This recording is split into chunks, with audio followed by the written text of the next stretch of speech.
अब आते हैं हम लोग 50 नंबर, वहाँ देखिएगा कह रहा write a pair of integer whose sum gives. अब कह रहा है कि आपको दो इंटीजर लेनी है और बताना है कि उसके सम क्या क्या आएगा। वो कंडीशन दिया है कि आपको कह रहा है पहला में 0 आना चाहिए। आपको क्या कर रहा है फर्स्ट में कि दो इंटीजर आप ऐसा सेलेक्ट कीजिए जिसका सम 0 है। तो भाई 0 कब आएगा? तो 0 ये तभी होगा जब आप दो सेम वैल्यू का दो इंटीजर लिए हो लेकिन साइन वाइज अपोजिट, मतलब दो अपोजिट इंटीजर दोनों का वैल्यू सेम होगा तभी उसकी सम जो है 0 आएगा। मतलब उसकी एडिटिव इन्वर्स होता है, आप जानते हो किसी भी नंबर्स की एडिटिव इन्वर्स और उस नंबर को किसी भी ऑर्डर में ऐड करते हो तो उसकी सम जो है हमेशा 0 देगा। जैसे आप कोई भी ले सकते हो, जैसे मान लेते हैं 5 हो गया और दूसरा इसका अपोजिट -5 हो गया, इसको सम करो क्या आएगा 0, 5 -5 0।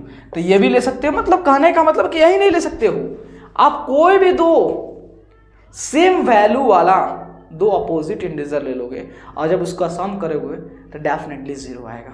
चलिए पहला हो गया।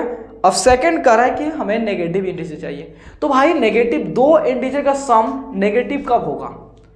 तो दो इंटीजर सम जो था नेगेटिव तभी होगा जब हम क्या करेंगे, बड़े वाले इंटीजर्स को नेगेटिव सेलेक्ट करेंगे। क्या करेंगे? दो इंटीजर का सम जो है नेगेटिव तभी आ सकता है जब हम क्या करेंगे, उस दोनों इंटीजर का साइन जो है अपोजिट होने, बड़े वाला इंटीजर के साइन क्या होनी चाहिए, हमारा नेगेटिव होनी चाहिए। या आपको बोला है या जो है आप दो जो है नेगेटिव इंटीजर ले लो या दो नेगेटिव इंटीजर ले लो, उसका सम भी क्या आएगा, नेगेटिव ही आएगा।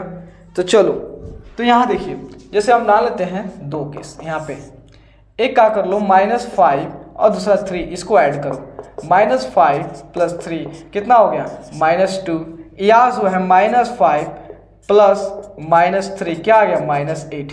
ये दोनों केस में क्या आ गया आपका माइनस आया।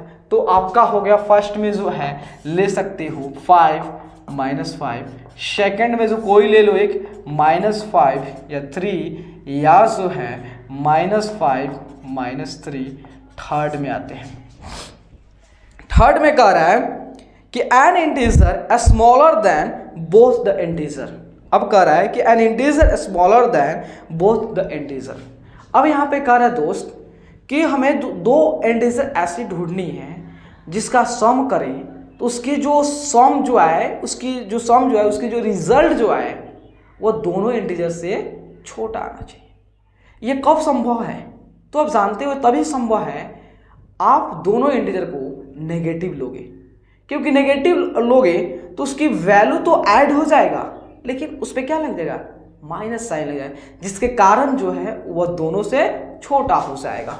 जैसे मैं जो है आपका थर्ड नंबर में बताऊं -4 + -3 कितना हो गया -7।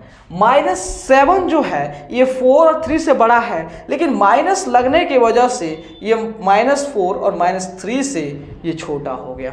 तो आप ले सकते हैं ये भी -4 -3, मतलब दो अपोजिट इंटीजर लेंगे तो उसका सम जो है वो दोनों इंटीजर से क्या होगा, कम ही होगा।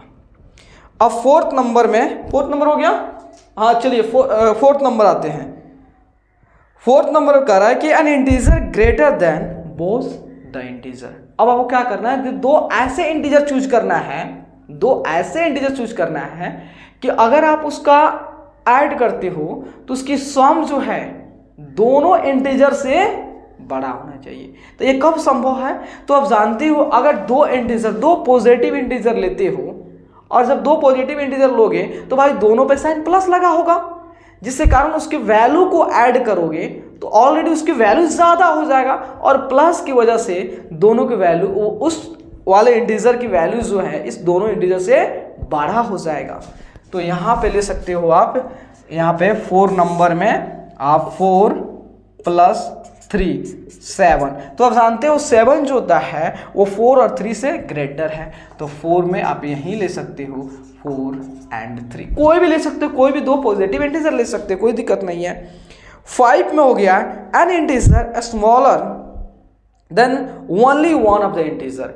अब यहाँ पे कह रहा है कि आपको दो ऐसे इंटीजर सेलेक्ट करनी है जिसको जब हम सम करें तो उसकी जो जब हम ऐड करें तो उसकी रिजल्ट जो है, उसकी सम जो है किसी एक इंटीजर से कम होनी चाहिए। तो क्या इस केस में क्या करोगे, दो अपोजिट इंटीजर ले लो।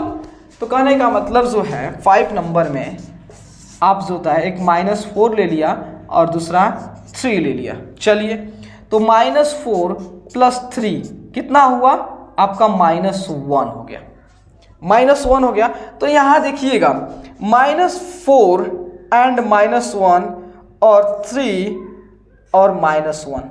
तो बताइए यहाँ पे -4 जो है -1 से बड़ा है छोटा है? भाई छोटा है, इससे -1 बड़ा है, लेकिन यहाँ पे बड़ा है क्योंकि आप जानते हो जितना भी पॉजिटिव इंटीजर है सारे के सारे पॉजिटिव इंटीजर नेगेटिव इंटीजर से क्या होते हैं, सारे के सारे पॉजिटिव इंटीजर नेगेटिव इंटीजर से क्या होते हैं, बड़े होते हैं।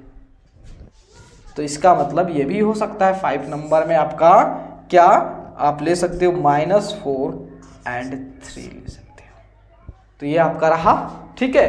तो आपको समझा दिया क्यों यही नहीं हो सकता है, आप कोई भी ले सकते हो। कंसेप्ट बताने का मेरा मकसद है, आपको कंसेप्ट समझा दिया। Thank you.